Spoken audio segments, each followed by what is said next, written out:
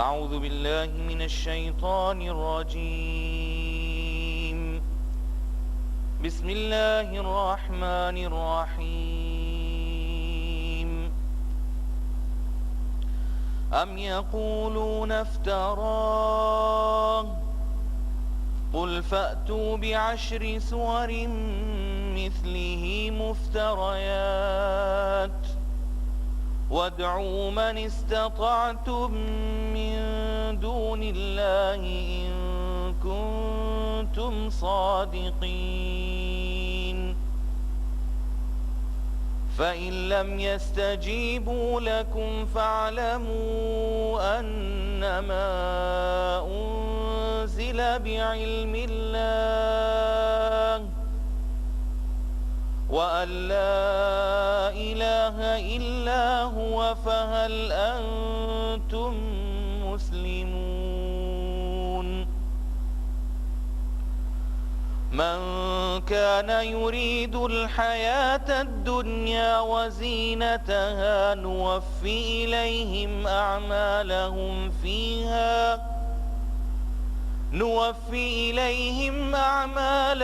فيها وهم فيها لا يبخسون أولئك الذين ليس لهم في الآخرة إلا النار وحبط ما صنعوا فيها وباطل ما كانوا يعملون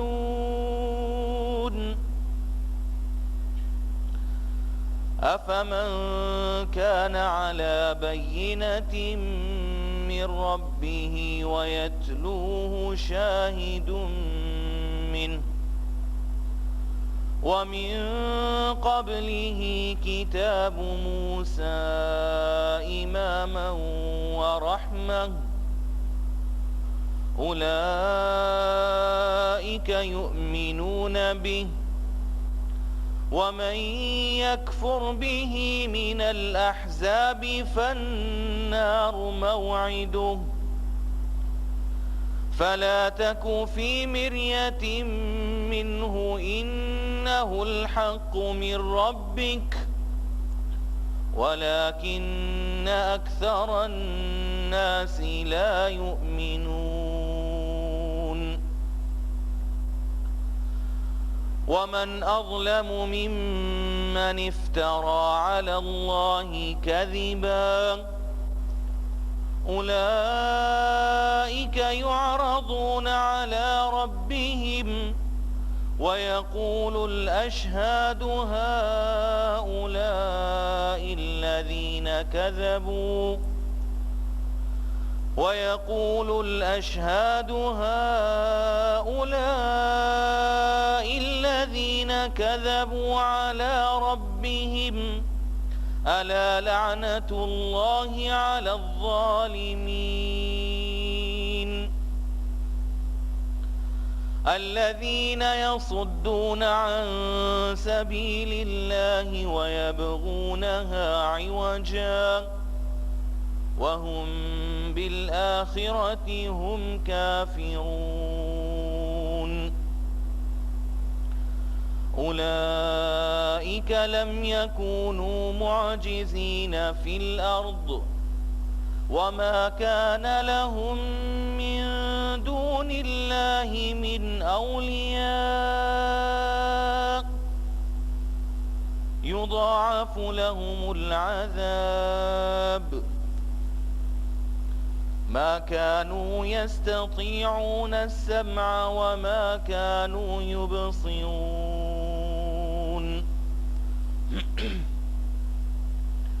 أولئك الذين خسروا أنفسهم وضل عنهم ما كانوا يفترون لا جرم أنهم في الآخرة هم الأخسرون إن الذين آمنوا وعملوا الصالحات وأخبتوا إلى ربهم أولئك أصحاب الجنة هم فيها خالدون مثل الفريقين كالأعمى والأصم والبصير والسميع هل يستويان مثلا أفلا تذكرون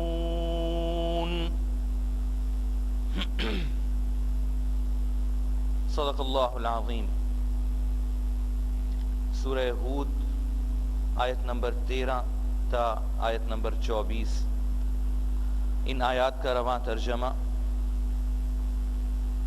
کیا یہ کفار یوں کہتے ہیں کہ پیغمبر نے یہ کتاب خود ہی گھڑ لی؟ تو اے پیغمبر صلی اللہ علیہ وسلم آپ کہہ دیجئے، اچھا اگر یہ بات ہے تو اس جیسی گھڑی ہوئی 10 صورتیں تم بنا لاؤ، اور اللہ کے سوا جو جو تمہارے معبود ہیں ان کو مدد کے لیے بلا سکتے ہو تو بلا لو، اگر تم انہیں معبود سمجھنے میں سچے ہو۔ اب اگر وہ تمہارے معبود تمہاری مدد کو نہیں پہنچتے تو جان لو کہ یہ اللہ کے علم سے نازل کی ہوئی کتاب ہے، اور یہ کہ اللہ کے سوا کوئی حقیقی معبود نہیں ہے۔ پھر کیا تم اس امر حق کے آگے سر تسلیم خم کرتے ہو؟ جو لوگ بس اسی دنیا کی زندگی اور اس کی خوشنمائیوں کے طالب ہوتے ہیں، ان کی کارگزاری کا سارا پھل ہم یہیں اسی دنیا میں ان کو دے دیتے ہیں، اور اس میں ان کے ساتھ کوئی کمی نہیں کی جاتی، مگر آخرت میں ایسے لوگوں کے لیے آگ کے سوا کچھ نہیں ہے۔ وہاں معلوم ہو جائے گا کہ جو کچھ انہوں نے دنیا میں بنایا وہ سب ملیا میٹ ہو گیا، اور اب ان کا سارا کیا دھرا محض باطل ہے۔ پھر بھلا وہ شخص جو اپنے رب کی طرف سے ایک صاف شہادت رکھتا تھا، اس کے بعد ایک گواہ بھی پروردگار کی طرف سے اس شہادت کی تائید میں آ گیا، اور پہلے موسیٰ کی کتاب رہنما اور رحمت کے طور پر آئی ہوئی بھی موجود تھی، کیا وہ بھی دنیا پرستوں کی طرح اس سے انکار کر سکتا ہے؟ ایسے لوگ تو اس پر ایمان ہی لائیں گے، اور انسانی گروہوں میں سے جو کوئی اس کا انکار کرے تو اس کے لیے جس جگہ کا وعدہ ہے وہ صرف دوزخ ہے۔ بس اے پیغمبر صلی اللہ علیہ وسلم، آپ اس چیز کی طرف سے کسی شک میں نہ پڑیے گا، یہ کتاب حق ہے اور آپ کے رب کی طرف سے، مگر اکثر لوگ نہیں مانتے۔ اور اس شخص سے بڑھ کر ظالم اور کون ہوگا جو اللہ پر جھوٹ کھڑے، ایسے لوگ اپنے رب کے حضور پیش ہوں گے اور گواہ شہادت دیں گے کہ یہ ہیں وہ لوگ جنہوں نے اپنے رب پر جھوٹ گھڑا تھا۔ سنو، اللہ کی لعنت ہے ظالموں پر، ان ظالموں پر جو اللہ کے راستے سے لوگوں کو روکتے ہیں، اس کے راستے کو ٹیڑھا کرنا چاہتے ہیں اور آخرت کا انکار کرتے ہیں۔ وہ زمین میں اللہ کو بے بس نہیں کر سکتے اور نہ اللہ کے مقابلے میں کوئی ان کا حامی ہوگا۔ انہیں اب جہنم میں دوہرا عذاب دیا جائے گا، وہ نہ کسی کی سن ہی سکتے تھے اور نہ خود ہی انہیں کچھ سوجھتا تھا۔ یہ وہ لوگ ہیں جنہوں نے اپنے آپ کو خود گھاٹے میں ڈالا اور وہ سب کچھ ان سے کھو گیا جو انہوں نے گھڑ رکھا تھا۔ ناگزیر ہے کہ وہی آخرت میں سب سے بڑھ کر گھاٹے میں، خسارے میں رہیں گے۔ رہے وہ لوگ جو ایمان لائے اور جنہوں نے نیک عمل کیے اور اپنے رب ہی کے ہو کر رہے، تو یقیناً وہ جنتی لوگ ہیں اور جنت میں وہ ہمیشہ ہمیش رہیں گے۔ ان دونوں فریقوں کی مثال ایسی ہے جیسے ایک آدمی تو اندھا بہرا اور دوسرا ہو دیکھنے اور سننے والا۔ کیا یہ دونوں یکساں برابر ہو سکتے ہیں؟ کیا تم اس مثال سے کوئی سبق نہیں لیتے؟ یہ ان آیات کا رواں ترجمہ سورہ ہود، اور سورہ ہود بھی مکی سورت، ان سورتوں میں جن کی آیتیں ہم سے باتیں کرتی ہیں اور جن کی آیتیں ہمیں باقاعدہ ہلا دیتی ہیں، باقاعدہ جھنجھوڑ دیتی ہیں۔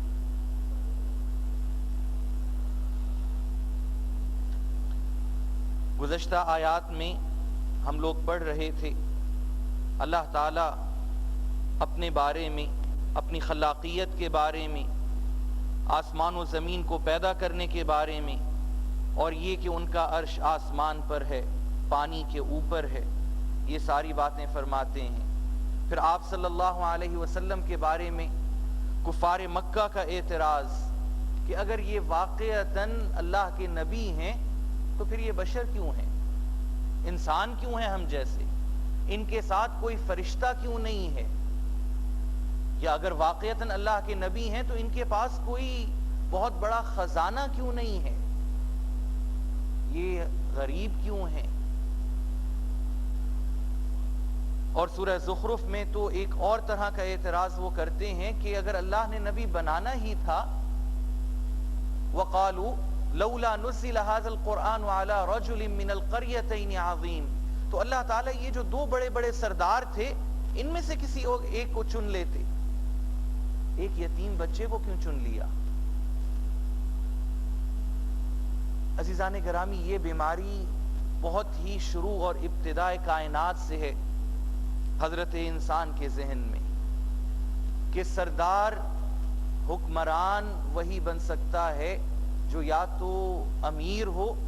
یا جاگیردار ہو۔ عام آدمی، متوسط طبقے کا آدمی تو اوپر آ ہی نہیں سکتا،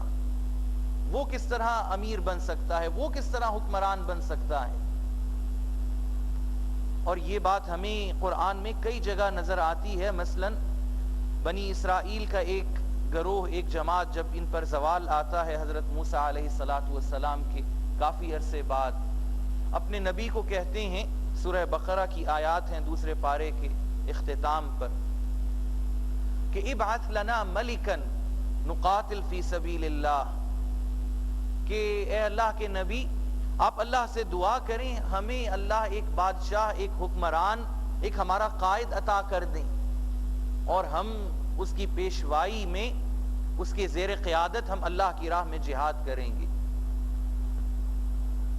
قال، اللہ کے نبی نے یوں جواب دیا، هل عسیتم ان کتب علیکم القتال الا تقاتلوا، یوں تو نہیں ہوگا کہ اللہ جہاد لکھ دیں، قتال، لڑائی تم پر فرض کر دیں اور تم روگردانی کر دو، پشت پناہی کر دو، اپنی پیٹھیں دکھا دو۔ قالو، کہنے لگے، ما لنا الا نقاتل فی سبیل اللہ وقد اخرجنا من دیارنا وابنائنا، ہم اللہ کی راہ میں کیوں نہیں لڑیں گے ہمیں ہمارے گھر بار سے نکالا گیا، ہمیں ہماری اولادوں سے دور کر دیا گیا۔ فرمایا کہ جب اللہ نے اپنا نبی بھیجا، اللہ نے اپنے نبی کے ذریعے قائد بھیجا ان کو، تو کہنے لگے، قال لهم نبیہم، ان کے نبی نے کہا، ان اللہ قد بعث لکم طالوت ملکا، اللہ نے طالوت کو تمہارا بادشاہ مقرر کر دیا۔ قالو، کہنے لگے، انا یکون لہ الملک علینا، طالوت یہ ہمارا بادشاہ کیسے بن سکتا ہے؟ وَلَمْ يُؤْتَ سَعَةً مِّنَ الْمَالِ، یہ تو غریب آدمی ہے، اس کے پاس تو مال و دولت نہیں ہے، یہ تو امیر آدمی ہے ہی نہیں، یہ ہمارا بادشاہ، ہمارا حکمران، قائد بن کیسے سکتا ہے؟ وَلَمْ يُؤْتَ سَعَةً مِّنَ الْمَالِ، اس کے پاس تو پیسہ ہے ہی نہیں، تو غریب انسان ہے، متوسط طبقے کا ہے۔ تو معلوم ہوا یہ بیماری بہت پرانی ہے کہ وہی آدمی حکمران ہوگا جو جاگیردار ہو، جو سردار قوم ہو، جو مال و دولت والا ہو۔ یہ مٹیریلزم کی بیماری یہ بہت پرانی ہے، یہ نئی بیماری نہیں ہے، اور انسان اس میں ہمیشہ سے مبتلا ہوتا رہا ہے اور ہوتا رہے گا اگر اللہ کی طرف رجوع نہیں کرتا۔ یہاں پر بھی کفار مکہ کا اعتراض یہی ہوا کہ محمد صلی اللہ علیہ وسلم یہ اللہ کے نبی کیوں کر ہو سکتے ہیں، یہ تو ہم جیسے بشر ہیں، اور کہنے لگے کہ